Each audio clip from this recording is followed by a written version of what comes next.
Hello everyone, I'm Meeral Devang Mehta, second year resident from Sivsha Medical College and Hospital, and I am presenting my case for the Case of the Week series under the guidance of Dr. Harshad Shah sir, Dr. Nirmala Chudasma ma'am, and Dr. Rashesh Vyas sir. A 40-year-old male patient came to radiology department for MRI LS spine with complaint of lower back pain radiating to right lower limb since 1 to 2 years. Clinical examination revealed multiple nodules on the skin over entire body. Patient also gave family history of similar nodules being present over the skin of his father and his brother. Clinical image shows multiple nodules with cafe au lait spots over the torso of the patient. Slit lamp examination revealed multiple lesion nodules on the surface of iris in both eyes, more in the right eye than left eye. MRI LS spine showed altered signal intensity lesions in the spinal cord in lumbosacral region, which appeared hypointense on T1 weighted image and hyperintense on T2 weighted image. T1 post-contrast images showed grossly thickened lumbar exiting nerve roots and sacral caudal fibers, which shows intense contrast enhancement. The coronal and axial T1 post-contrast images show intense contrast enhancement of the involved nerve fibers. The axial and sagittal CT images reveal thickened nerve roots which cause the widening of the neural foramina with extraspinal extension. The screening MRI brain did not reveal any abnormalities in optic nerve and sphenoid bone. Summarizing the findings, which were multiple spinal neurofibromas, cafe au lait spots with nodules, leash nodules, and positive family history, the final diagnosis would be neurofibromatosis type 1, which is also known as von Reckling-Ghosn disease. Neurofibromatosis type 1 is the most common type of neurocutaneous syndromes or phacomatosis. Its incidence is 1 in 3000 to 4000 births. It has autosomal dominant inheritance due to a mutation on chromosome 17, which encodes for tumor suppressor gene product neurofibromin.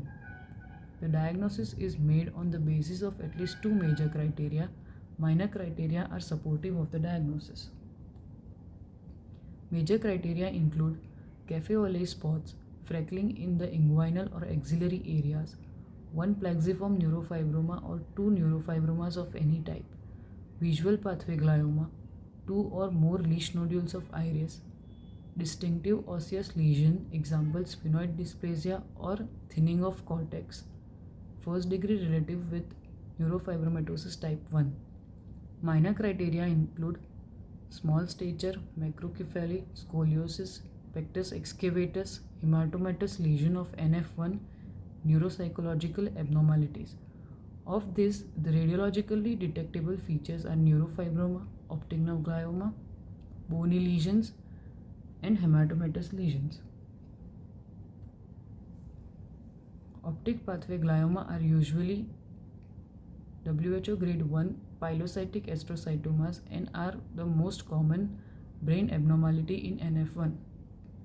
Fusiform expansion of the optic nerve and widening of optic foramen is commonly seen.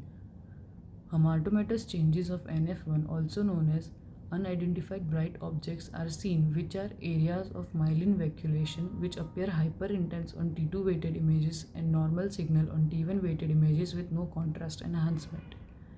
They are few in number before the age of 4 years, increase in number between 4 to 10 years, and then decrease in the second decade, being rare over the age of 20. Bony dysplasias include sphenoid wing dysplasia, lambdoid sutural dysplasia, thinning of long bone cortices, and kyphoscoliosis with pectus excavatus. Sphenoid wing dysplasia is marked by a bone defect which allows herniation of temporal lobe through the orbit. This produces the bare orbit sign on plane radiograph. Plexiform neurofibromas are multinodular lesions formed when tumor involves either multiple trunks or multiple fascicles of a large nerve. Most typical location is the orbit where the tumor grows along the ophthalmic division of the trigeminal nerve in association with sphenoid wing dysplasia. Other sites are the lumbosacral and brachial plexi. Neurofibromas are more homogeneous and well defined lesions which cause diffuse expansion of nerves. They appear as nodules seen along the spinal nerves of the cauda equina, and as they enlarge, they extend out through the neural exit foramina and enlarge them. Thank you.